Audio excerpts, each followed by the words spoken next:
ขนมมาแจกเล็กน้อยเลยก็หอมมะลิ10 โลไปใส่น้ำกันตรงซ่องไปล่างกันลิงแต่ก็เป็นนั่นบอกก็ว่ากินข้าวอยู่บนแดดสันนะสบายดี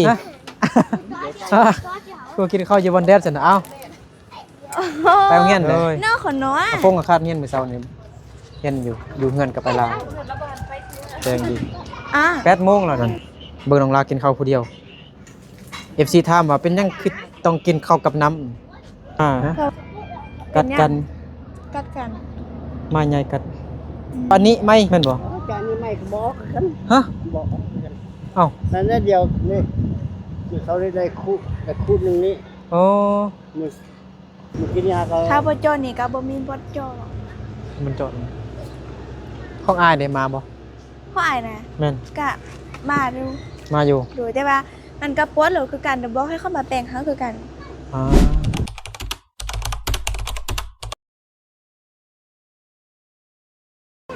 สบายดีจะเค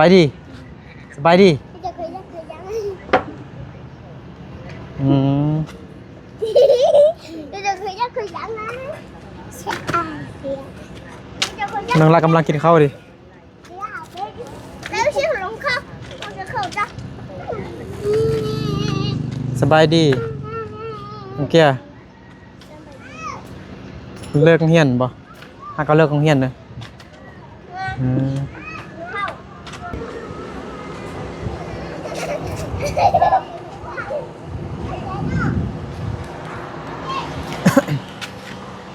ยังมาหาเห็นอายบ่เฮ้ยสบายดีพ่อแม่พี่น้องเบิดสุขูสุคนที่เข้ารบหักแพงเด้อยินดีต้อนรับเข้าสู่ส่องเบาดึกเข้าไปเส้นเก่าเหมือนเคยอีกแล้วเนาะตอนนี้เบาดึกอยู่บ้านของน้องล้าบ้านกิวแคมเมืองเพียงแขวงสยบุรีเบาดึกกับสาวลีไปในเมืองมามีผู้ใหญ่ใจดีเพิ่นฝากเงินมาให้ซื้อของมาให้น้องล้าเนาะซื้อเป็น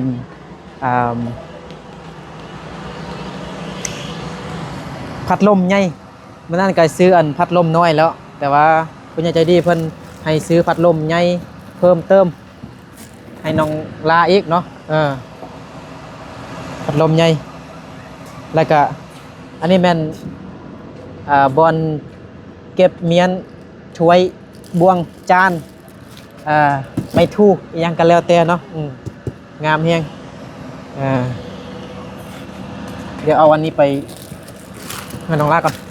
ปึ๊บพัดลมอันนี้มันปรับสูงซันได้พี่น้องเนาะนี่มันมีบอลปรับอยู่ข้างล่างนี่สบายดีเซาลี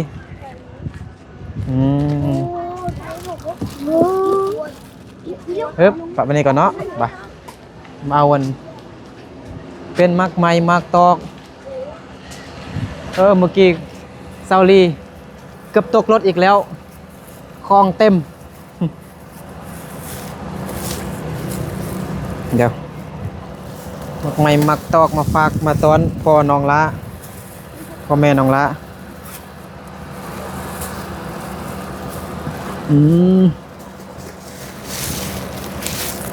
อันนี้ของเซาลีบ่มียังแล้วก็มีแต่เขา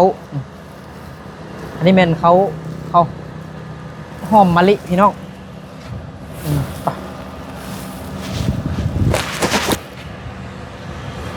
ขนมมาแจกเล็กน้อยเลยก็หอมมะลิ10 โลนุ่งซองไปแม่งนุ่งซองให้น้องหน่อยไปฮึบน้องลาเลิกเฮียนหรอบ่สบายดีน้องละหยิบไม้ก่อน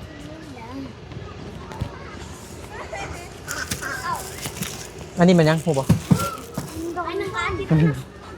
สะถ้วยบวงบ่ฮะแม่นบ่บอลเก็บเมียนถ้วยบวงขอบใจเด้อนี่คันข้าวโฮมเลยคันโฮมขอบใจเด้อมันย่างมันตกฮะอาชีเอาอันนี้เข้าไปเงื่อนไปเก็บอันนี้ไปน้องชงสบายดีน้องชงเอาอันนี้ไปใส่น้ำกันน้องน้ำเอล่าหน่อยก็ ก็ลิ้นใจก็เป็น นั่นบ่ ตั้งตา เออสบายดีกินข้าวเป็นแต่แซ่บแท้ฮะสบายดีแม่ เจ้าก็ โดยพ่อเด้พ่อเอาเขาเซาลีนยกมาคนเดียว อุ้ย ข้าวหอมมะลิข้าวหอมมะลิ น้องข้าวมันลิ เคยกินบ่ ข้าวหอมมันลิ แซ่บบ่อ๋อ เดี๋ยวไม่เป็นไรน้องข้าวหอมมันลิเลย ข้าวมะลินะข้าวเจ้าแบบ เดี๋ยว มันแซ่บที่สุดในโลก เสียที่สุดอุ้ยในโลก กับบุ้งคือกันไอ้กับบุเคยกิน แพงบ่ โล25,000 โลสองห้า 10 โลซอง1,500,000บ่ฮะ เส้นสองห้ามันเป็นโลสองห้า โล25เลยเป็นบ่2,500,000เอ้าก็โล25บ่แม่น รสชาติ ไม่หรอ5โลกะ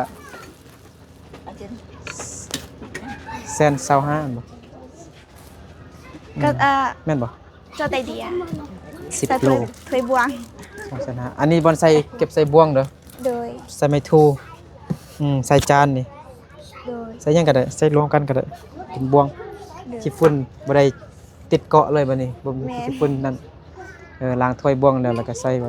น้ำหมออี หน่อหน่อ ก็หน่อ สบายดีพอเด้อสบายดีพอไปยังมา พอน่ะอยู่นี่ เพื่อน ฮะไม่ได้กินข้าวเถอะบ่ กินแล้ว ไม่ได้กินข้าวกัน กินแล้ว ปั้นเพื่อนเข้ากินเพื่อนเข้า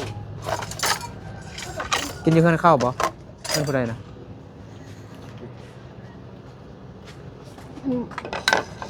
จ้องน้ำหมอเนี่ยให้ก่อนจ้องน้ำหมอ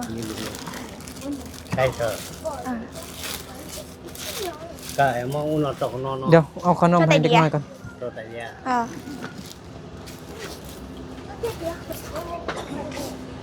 คือว่ากินข้าวอยู่บนแดดซั่นนะฮะ คือว่ากินข้าวอยู่บนแดดซั่นนะเอ้า โอ้โห เอ้ย นอกขนน้อย ฮะเอาสาวน้อยขี้อายเนาะมานี่เด็กน้อยมานี่อยู่บนแจ้งนี้อาเม้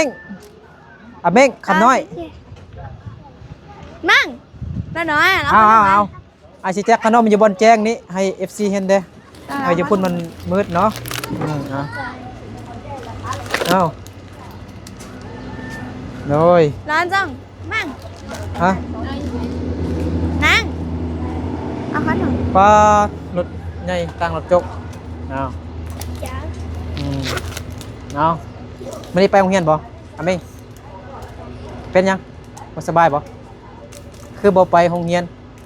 เป็นยังขาดโรงเรียนดูบ่ฮู้หนังสือเด้บ่ทันหมู่ครูเด้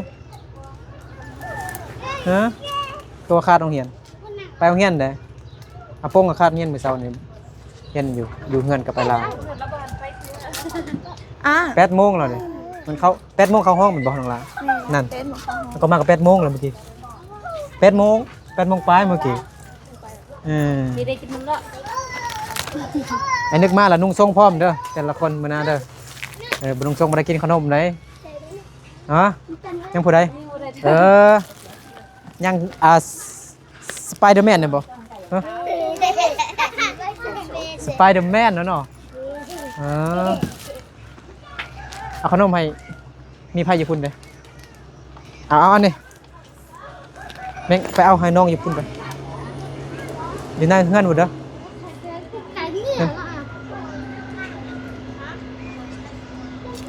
เชื่อก็บอก หาอายพูดคนงามมีได้แล้วบ่คนงามแต่ขนมแล้วบ่ ก็บอกตาขนม ศพแดงแต่เช้าเนาะฮอดสวยแต่งตัวงามๆกินเขาบ่ โดยกิน น้องลากินอิ่มแล้วบ่ กำลังจะกินให้เด็กหน่อยกินก่อน อ๋อน้องลายังบ่ทันกินข้าวเด้อกินเลย มาไม่กินคำ อายกินเหรอกินเหรอใส่เล็กน้อยหมดแล้วบ่เอ้า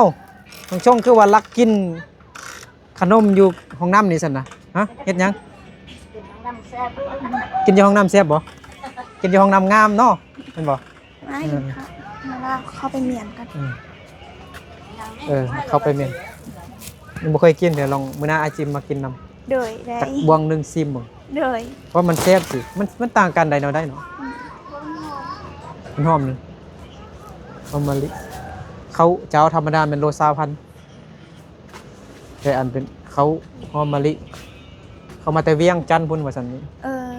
มา เขา นะ ขายอยู่ตลาดสยบุรี กินเขานำกัน โลละ25,000กีบกินน้องลากินเลย อืม น้องลาหาก็เลิกเฮียนแม่นบ่ แม่นให้กันเลยเฮียง โอ้เฮียนหนักแฮงเนาะ มันจะเฮียง บ่เทน้องบ่เฮ็ดจังซี่เลยประมาณ10คูณเนี่ยมันจึงแจ้งดีนั่นเบิ่งน้องลากินข้าวผู้เดียว FC ถามว่าเป็นหยังคือต้องกินข้าวกับน้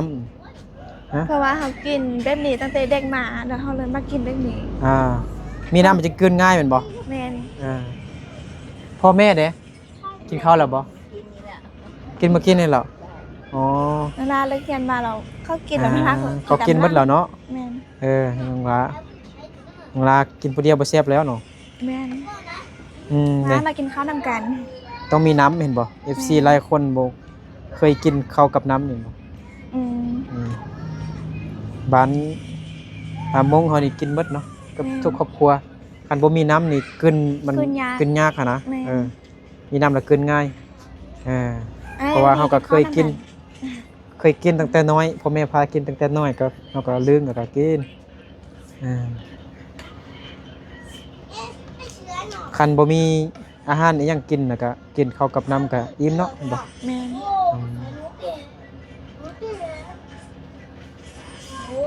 กินข้าวกับน้ำกินข้าวกับน้ำละลาก็จังผิวพรรณตุยดีเนาะว่าได้กินข้าวเหนียวมักแน่นๆกับบ่เห็นตุยมีแต่จอย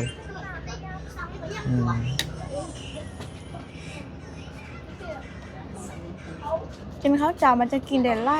หึ เพราะว่ากินข้าวเหนียวเดี๋ยวกินได้ในมันก็อิ่มแล้วเนาะ แม่นข้าวเหนียวอิ่มบ่เรียกอิ่มแต่นานๆจึงอยาก ข้าวเจ้าเทบ่เดียวก็อยากคือเก่าแต่มันพอดีโมงซื่อ แม่นพอดีโมงแล้วก็ยาก ๆมันพอดีโมงกินข้าวแล้วก็พอดีน้องเกียร์บ่กินนั่งกินข้าวกับเอื้อยบ่ กินแล้ว เวลากินข้าวผู้เดียวบ่ค่อยแซ่บเลยบ่นึกกับซอรี่ก็กินข้าวปุ้นอยู่ไสยะเนาะ กินเหรอ ให้กินเหรอมื้อนี้น้องลากินข้าวผู้เดียวมื้อนั้นกินข้าวนํน้องลากินข้าวกับมะกล้วยเด้อเนาะ แซ่บ แซ่บ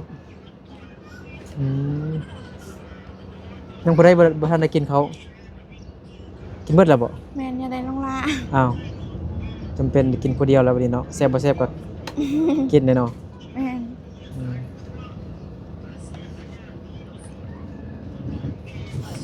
แซ่บบ่แซ่บก็จำเป็นได้กินผู้เดียว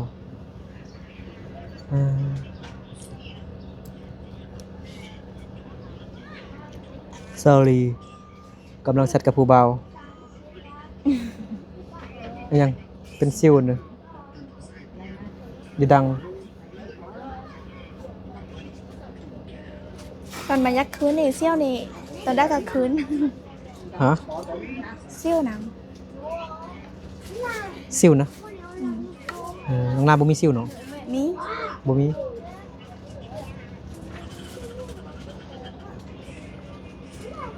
เป็นยัง เอายาทาทอนพิษมันกินแล้วบ่การเนี่ยยาทอนพิษบ่แม่นยาอันนั้นเด้อยาตันเสื้อเด้ ฮะ ยาตันเสื้อเด้ น บ่ อก มี กันเลยมันจะต่อ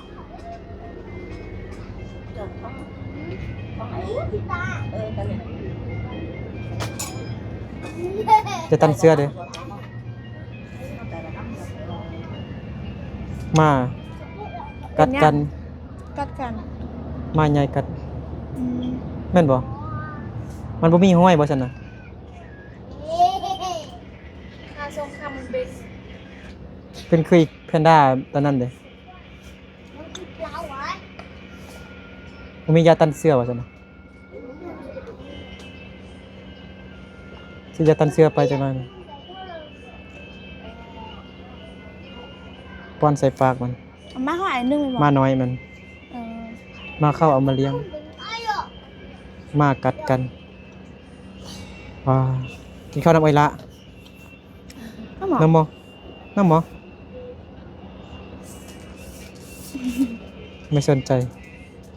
กินอิ่มแล้วเอาปลาดิปลาได้เลยปลาได้ขี้อายเนาะผู้น้องมันบ่ปลาได้เนาะอืม น้ำสิอ่ะ กินเขาวผู้เดียวกับหลายคนนี่แน่ตามันแซ่บอ่ะนะ ได้คอนเซ็ปต์ก่อน หลายคนแซ่บกว่าบ่ โดย คันยักษ์เขาแห้งนี่กินผู้เดียวก็ยักษ์กันบ่กินแซ่บมันบ่ แม่น เออ แบบเขากินหลายคนเราบ่มีหยังกินกันกินน้ำกันก็แซ่บ อืม กินคนเดียวนี่ถ้ากินกับสินกันยังบ่ค่อยแซ่บ ซีนนั่นล่ะก็บ่ยังบ่แซ่บเนาะ อืม อืมมีน้องลาเบิ่งเด้อเขานุ่งเสื้อสาวนุ่มนี่แม่นวันจันทร์วันพฤหัสวันศุกร์พุ่นบ่บ่แม่นนุ่งทุกมื้อก็ได้บ่ อาจารย์ว่านุ่งใด นุ่งได้ทุกมื้อเลยแม่นบ่ตอนไหนเขาเรียนอยู่พุ่นสมัยเขาโรงเรียนแม่นเขาให้นุ่งวันจันทร์วันแม่นว่าวันพุธบ่แล้วก็วันศุกร์ อืมกับบ่ฮู้เลยถ้ามา เสื้อสาวนุ่มน้องลา อาจารย์ว่านุ่งมื้อนั้นนุ่งก็ได้นี่ ก็เลยบ่ฮู้ เอาน้องลาบ่กินอันตอนซ้ํบ่กินตอนซ้ํนะตัวกินแต่มะกล้วยแม่น มันมีแต่น้ำมัน กินน้ำมันบ่มากินน้ำมันบ่ กินได้แต่ว่า น้องลาบ่มักน้ำมันบ่ มันไล่โดยมันบ่มีสีนนะมีแต่มันไล่ บ่มีซีนอายสัมผัสว่ากินมักกินแต่น้ำมัน น่ะเออ ซีนบ่กินซีนนี่บ่แซ่บ โดย น้ำมันมีน้ำมันติดกับหนังอ่ะนะแซ่บ อืม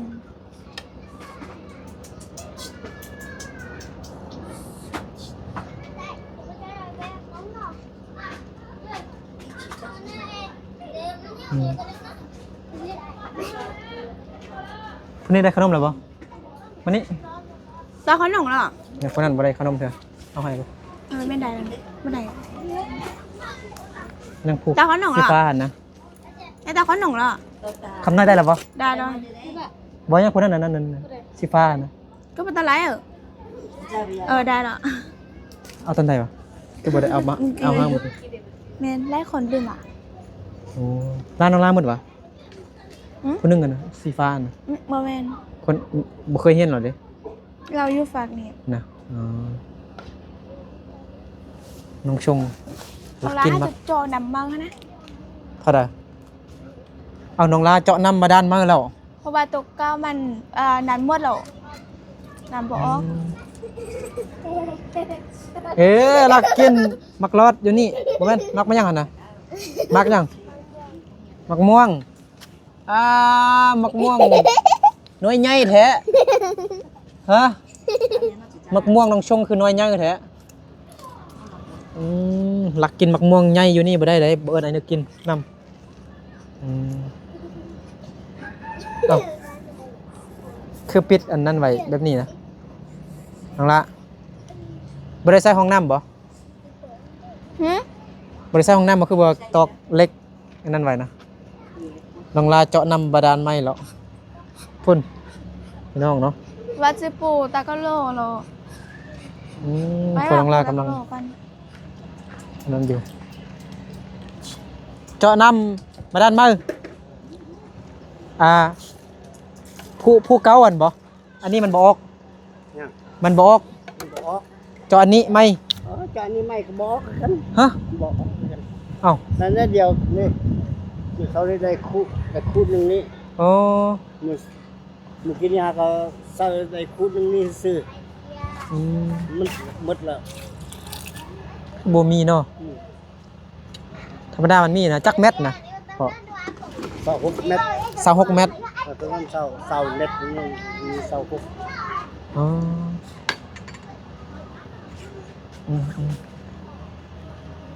จ่ายค่าแล้วบ่ ใจหมดเลย จ่ายอันนั้นนั่นบ่ ตัวนี้ฮะก็ใจตัวนี้ใจ2 ล้านซ้อมตัวนี้2 ล้านนี่ อ๋อ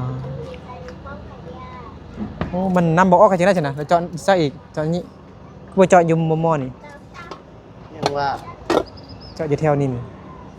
เขาแท็กบ่มีที่ประจักษ์บ่เจาะ น่ะกระแทกแล้วนะแต่มันอยู่เกินไว้น่ะมัน ให้ใส่ตามนี้นะ ที่มันมีได้อยู่มอนี่นะจ้ะนำบ่ออกเสียเงินละลาวเนาะบ่ได้นำเนาะบ่ได้นำ ก็ซื้อน ำบ่พอซื้อให้กินหน่อยเด้อน้องชงน้องเกียร์เออ น้องนับซะเหรอ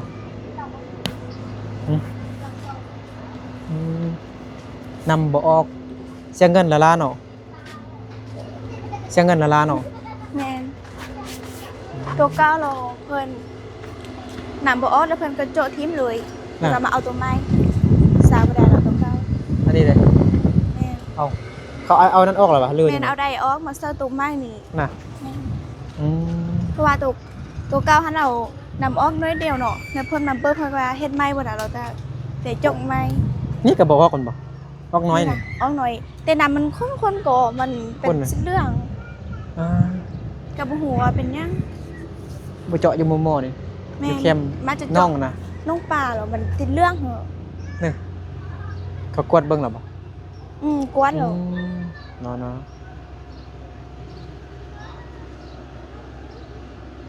เจาะมอห้องน้ำบ่เนาะ แม่น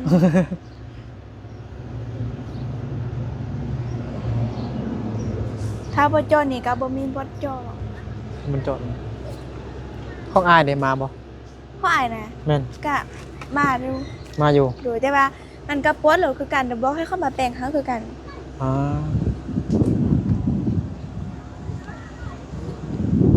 ของนี่ของอายน้องลาเนาะเขากำลังเจาะน้ำบาดาลของเขาอยู่ทางงานพุ่นเนาะ โดยใน เขาคงแพงเนาะ แพง16 ล้าน 16 ล้าน แล้วอันใหม่นี่เขาเจาะให้ละล้านบ่ไม่เสียเท่าใด ก็ตัวนี้มันปวดแล้วเนาะก็เลยว่าเจอให้เราให้ใส่นี้ให้หมดปีนี้ ให้ใส่ให้นี้ให้หมดตอนนี้นะ ก็จังได๋ซั่นน่ะนำบ่ออกก็คือเก่า แม่นคือแถในตู้เก้านี่เพิ่นว่า ถ้าพอมียอดเราเพิ่นจะให้เป็นวันที่เดือนปีมาใส่เนาะแต่ว่าตอนนี้เราดันตอนนี้บ่ออกเราบ่ให้ดันมากเราให้มาใจตอนนี้เลยเราต้องได้ใจ อืม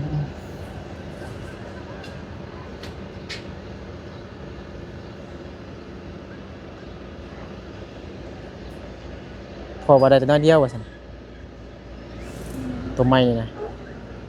เจาะอยู่ไสอีกเนาะ ยูมอนี่มีแต่แค่ห้องน้ำ แล้วจออยู่ซักอะห้องน้ำหมด อยู่มองนำเนาะ แม่นบ่มีมันจะจ่อหรอกก็คือเพิ่นว่าเลยจ่ออันนึงอยู่นี่แล้วจ่ออันนึงอยู่นี่มันจะถือใส่น้ำอันเดียวกันนะ อืม แล้วแต่ยูรูมันจะได้น้ำไหลกว่าตัวยูเทิงนะ อ่า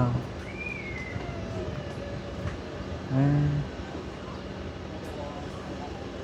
มันต้องเป็นอันหินอัน อืม หินอันนั้นน่ะก็บ่แม่นหินมันหินแต่ว่ามันเป็นหินอันเปื่อยๆหั่นนะ โดย มันอ่อนๆน่ะนะหินอ่อนๆน่ะนะเอิ้นว่าหินหยังไงมันมักมีน้ำลายก็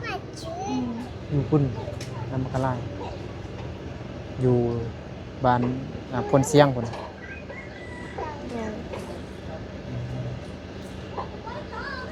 สบายดีปะได้สบายดีปะได้คือว่ามักแดดเนาะคือคนฝรั่งนี่แหละมักตากแดด อยู่ประเทศฝรั่งเนี่ยบ่มีแดด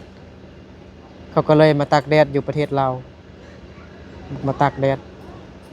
พ่อแม่ไปได้อย่างบ่ได้ออกจากห้องหม้อเท่านั้น อืมใน ประมาณ คำน้ บ่ อย อื่นน่ะไปใส่ออก อ่าคำน้อยอยู่ผู้เดียววะ ข้างหน่อยนะมาอยู่นำเท่านี้พ่อแม่บ่อยู่เรา อืม ลูก3คนมาอยู่นำ มาแรงก่อนถึงมาหาคำน้อยกันฝากให้ซื้อข้าวให้คำน้อยแต่มันมีเครื่องลายพดได้ซื้อแต่ให้น้องละ โดย ที่ก็สิเอาเงินให้น้องซื้ออยู่นี่ก็ได้เนาะเขาขายบ่ เขาน่ะ นี่เขาขายบ่ อืม หรือว่าซื้ออยู่หลัก18พุ่น อืมอ นี่คุณ โลเท่าใดนะมัก18นะ บ่ได้ซื้อ ฮะบ่เคยซื้อ บ่ได้ซื้อเลยพ่อแม่ไปซื้อซื่อๆยังบ่ได้ทานเทื่อ บ่ได้ทำแม่ทำแม่น่ะ อายเพิ่นก็ซื้ออยู่ นี่แม่นั่งอยู่นั่นบ่แม่ซื้อเท่าใดอยู่ตัก18นะมันแพงบ่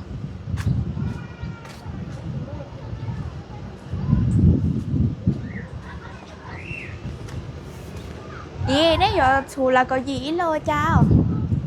แล้วก็ยี แม่น้องลาซื้อเขาอยู่หลัก18โลเท่าใด นี่ละก็ยีฮะ แม่น้องละเท่าใด อีพ่อว่าบ่ฮู้เทื่อปีนี้บ่ได้ไปซื้อ ไปซื้อเด้อบ่ แม่นไปซื้อแต่อยู่ไสยะตอนนั้นไปเบิ่งบูซางนำเข้าเราไปซื้อไสยะมาซื้อ อ๋อ ว่ารถเสาปลายแต่อยู่นี่บ่ได้ทานเทื่อ อ๋อไปจับกล้องอันนี้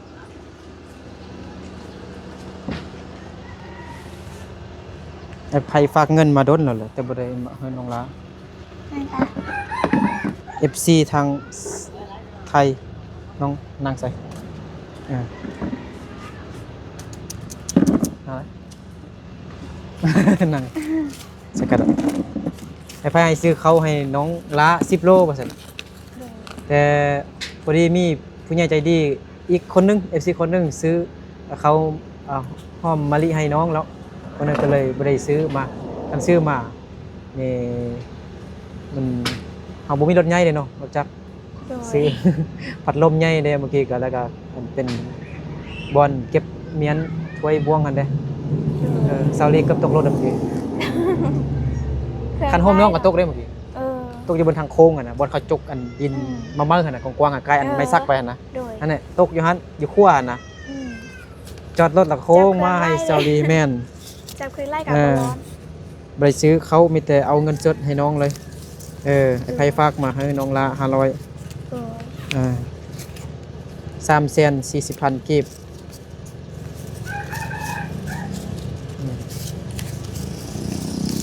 มีแต่ของอันนั้นผู้ใหญ่ใจดีควรที่ซื้ออันนั้นแต่ว่าเพิ่นบ่ให้ออกซื้อแต่ โดย นี่เป็นของไอ้ไผ่นี่เอาละ ขอบใจเด้อ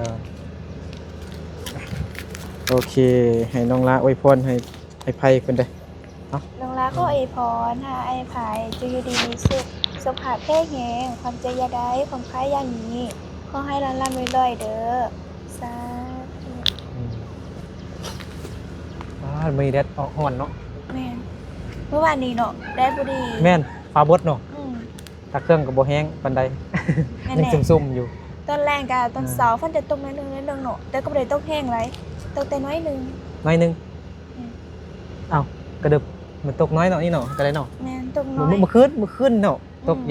ยู่บ้านผมก็ตกอยู่สิมีตกน้อยหนึง ตกน้อยๆซื่อ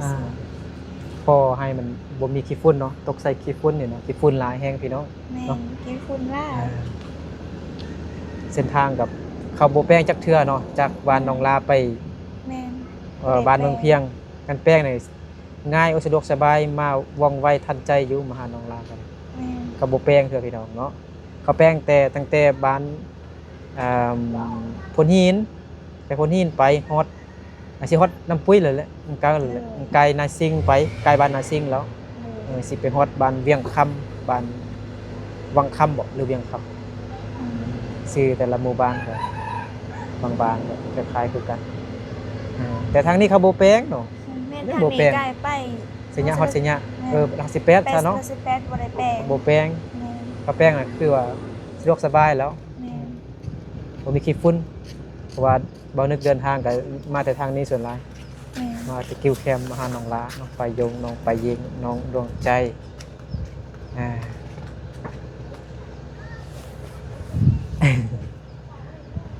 โอเคเดี๋ยวให้กลับก่อนเด้อ โดย ฝากไปเบิ่งม้าเด้อ เออ เบิ่งม้าน้อยม้าใหญ่เขากัดพี่น้องเนาะกัด มันเป็น ทั้ง ยัง สอง ไงดิ ขาย่างบ่ได้นอนอยู่ตอนสิซื้อ สั อั ต น ว์ยาบ่บ่สัตว์ สิซื้ออันยาไป ซื้อยาตันเสือหั่น โดย เบิ่งม้าน้อยเซาลีเลี้ยงม้าเลี้ยงสุนัข4ตัว5ตัวกับ มาเข้าเด้มาลินอยู่เฮือนเฮาจะเป็นได้เกลือบ่เกลือก็ดีต้นมัน แม่น โอเคเจอกันไหม โ คลิปต่อไปพี่น้องเนาะอยู่ดีไม่แห้งเบิดสุขุสุขคนโดยบ๊ายบายไป